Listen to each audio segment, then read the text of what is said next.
हे जे तरुणाच्या मनातला म्हणजे हे काय म्हणतात रोष त्यांना जो राग आहे की आपण सगळ्या गोष्टीत तरबेज आहोत, आपण टक्केवारीने सगळं आहोत, आपण एक तर सगळ्यांपेक्षा जास्त फी भरतोय कॉलेजला तरीही आपल्याला टक्केवारी पडून आपण लागत नाहीत. मग मला एक म्हणायचं आहे सरकारला की तुम्ही देश चालवताय, राज्य चालवताय, हे बुद्धीच्याच ह्याच्यावर चालवताय का कशाच्याच ह्याच्यावर चालवताय? 90% पडणारा लागत नाही आणि 75%वाला लागतोय. मग कोण हुशार कोण मला सांगा तुम्हीच एक. तुमचं मला एकच सांगायचं आहे, आतापर्यंत मराठा समाजातले भरपूर बलिदान गेलेत, भरपूर. काही जणांनी त्यांना राजकीय दबाव देऊन इकून तिकून त्यांना काही जणांना संपवलं, हे ते झालं. काही जणांनी आत्महत्या केल्यात, हे करतात. पण एकच आता असा एकमेव व्यक्तिमत्व जन्मलंय असं मराठ्यांकडे एवढ्या जमिनी आहेत का?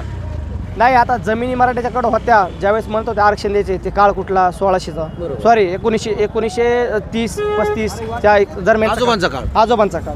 मग आजोबांच्या त्या काळाच्या नंतर मग त्यांना नातू पतरून हे वाढत राहिलं ना, पुढे हे जाळं वाढत राहिलं. आता एकच जर एका माणसाची किती पिढी पुढे वाढती, त्याचप्रमाणे त्या काळात होत्या जमिनी. मग आता विस्तार झाला ना त्याचा.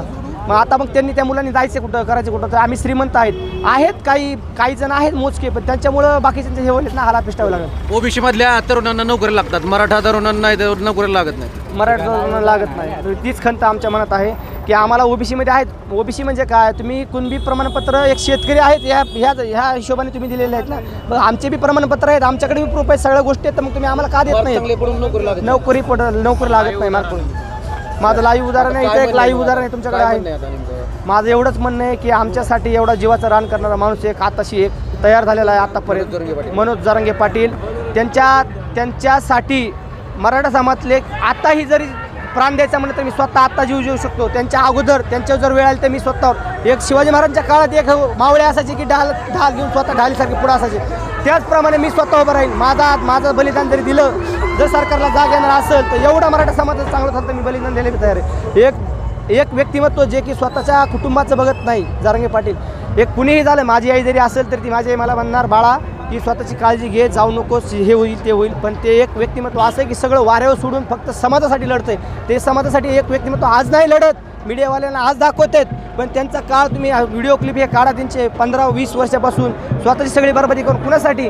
तो माणूस आमच्यासाठी एवढं करतोय तर आम्ही त्या माणसासाठी नाही करू शकत? त्या माणसाच्या पुढं मागं आम्ही चारही बाजूने एक सुरक्षा रक्षक म्हणून आम्ही कधी मरेपर्यंत त्यांच्यासोबत राहतो.